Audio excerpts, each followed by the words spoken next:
Magandang hapon mga ka-happy hour. Narito ang mga balita para sa MBC TV Network News Update 5 PM edition. Senator Amy Marcos desperadong siraan ng Pangulo. Yan ang MBC TV Network News ni Rose Babiera. Pinasinungalingan ni Palace Press Officer Undersecretary Claire Castro ang mga paratang ni Senator Amy Marcos na gumagamit ng ipinagbabawal na gamot si Pangulong Ferdinand Marcos Jr. at asawa nitong si First Lady Liza Araneta Marcos na inihayag nito sa peace rally ng Iglesia ni Cristo kagabi.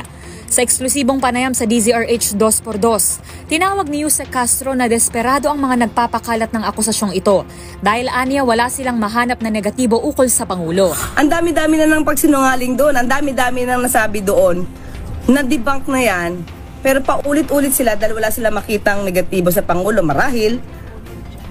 So, kailangan nilang kumilos ng ganito, mga desperado sila, kaya kailangan nilang sira ng Pangulo. Paninira lamang ang tanging motibo na nakikita ni Yusek Castro sa mga naging pahayag ni Senator Amy sa naturang rally. Hindi na umano nagulat ang Pangulo na maaari siyang siraan ng kapatid, pero ang mas ikinagulat nito ay kaya nitong magsinungaling para lang siraan ng Pangulo. Kinwestiyon din niya ang paglihis umano ng senadora at sinabing ang kanyang mga naging pahayag ay planado o scripted at hindi lamang nadala ng bugso ng damdamin. Pagdidiin ni Yusek Castro, ang rally ay nakatuon sa paglaban sa katiwalian, kaya't pinagtataka niya kung bakit ang sariling kapatid nito ang naging target sa talumpati ng senadora. Gayong mismo ang Pangulo ang nagpapaimbestiga sa umano'y maanumalyang flood control project na binalot ng magkabilang isyu ng korupsyon. Dagdag pa ni Yusek Castro, marahil ay masasagasaan kasi ang mga kaibigan at kaalyado ng senadora sa ginawang investigasyon, kaya gayon na lang ang naging kilos nito. Pero hindi natin alam kung yun talaga yung laman ng kanyang speech o siya ay nadala lang ng kanyang damdamin sa gitna ng first time niyang makaharap ng ganong karaming tao sa kanyang talumpati. Abogado naman ako. Kaya ko magbasa ng body language. Binabasa niya. That's a script. Hindi pwedeng bugso lang ng damdamin niya yon. Bugso ng damdamin, iba topic mo. That's ridiculous. So prepared yon. Prepared niya yon. Kung alam mo ng INC yon, definitely hindi na rin alam. Kasi pag akyat ng tao dyan, hindi naman alam ng pamunuan ng INC kung ano sasabihin niya. Sa pananaw ng opisyal, hindi umano alam ng mga rallyista ang laman ng talumpati ng senadora.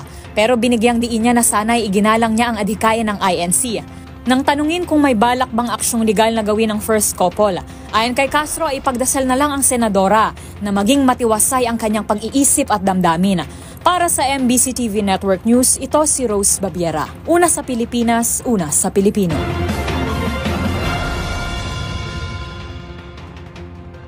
Samantala, 3-day anti-corruption rally ng INC tinapos na sa ikalawang araw. Yan ang MBC TV Network News ni Dustin Bayog. Tinapos na ng religious bloc na Iglesia ni Cristo ang kanilang sanay 3-day anti-corruption rally sa ikalawang araw nito kahapon. Ayon sa tagapagsalita ng INC na si Edwil Zabala, nakamit na raw ng grupo ang kanilang layunin na magbigay ng mensahe at panawagan para sa hustisya, pananagutan, kapayapaan at kalinawan. Dagdag din ito na nakaramdam na rin ng pagod ang ilang mga miyembro kung saan karamihan sa mga ito ay hindi na rin umuwi sa kanilang tahanan na magsimula ang rally noong linggo. Tinatayang aabot sa 1.3 milyong katawang nakaisa sa 2 araw na rally na ayon sa NCRPO ay naging mapayapa o generally peaceful. Binibigyan din ng INC na ito ay panawagan para sa transparency at accountability at hindi upang babagsakin ng gobyerno bilang isang institusyon. Kaiba ito sa isang bahagi ng talumpati nang dumalong si Mike Defensor na dating congressman kung sa'y pinawagan niya ang pagbaba sa pwesto ni Pangulong Bongbong Marcos. Samantala sa panayam sa DZRH kay Professor Carlita Carlos na isang political analyst, iginintito na dapat mandaig ang rule of law upang mapanagot ang mga sangkot sa katiwalian habang impeachment kung ang Pangulo ang hindi umano may sala. Piniliaos ang presidente, sumunod kayo sa sinasabi ng ating basic law. I-impeach niyo siya, no? Kasi hindi naman po pwedeng gagawin natin yung pagbabago sa sakali o kung sinong pinakamalakas sumigaw o pinakamaraming tao na magpulong. No? Asa na yung rule of law natin na sinasabi natin? Wala bang ibig sabihin mo? Diba? Gusto nyo i-out siya dun sa kung ano yung sinasabi sa Constitution.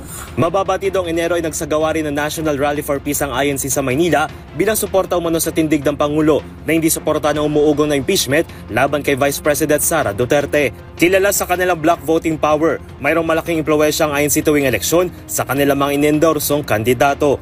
Matatanda noong 2022 presidential elections, inendorso nila ang dating unity the Marcos Duterte, kabilang din sina Senador Joel Villanueva at Senador Jingoy Estrada na nasasangkot umano sa maanumalyang flood control projects. Para sa MBC TV Network News, ito si Dustin Bayog ng DZRH TV.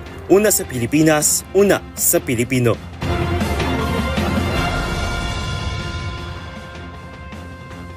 At sa ating Metro Manila ngayon, kaso ng influenza-like illnesses sa Quezon City patuloy ang pagtaas. Huling nagpaalala ang Quezon City government na protektahan ang mga bata laban sa influenza-like illnesses. Batay sa huling datos ng QC Epidemiology and Surveillance Division, lumobo na sa 2,681 ang kabuoang kaso ng nasabing karamdaman sa Quezon City mula Enero hanggang kahapon, November 17 ngayong taon.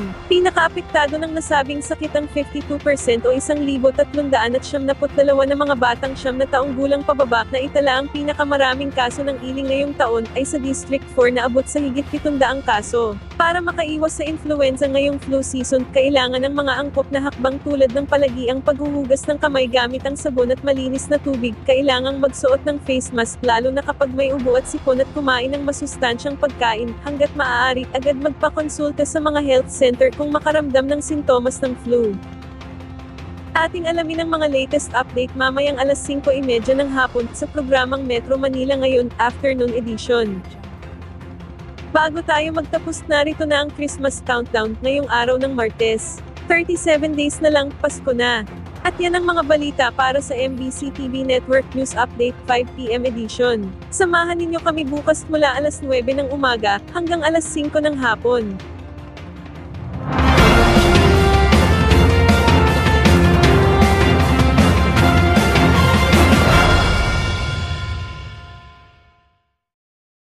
Mga ka-happy hour, kung gusto mong manood ang mga balita sa MBC TV Network News Update, mag-subscribe sa aming YouTube channel, i-like ang aming Facebook page, at i-follow sa aming TikTok account.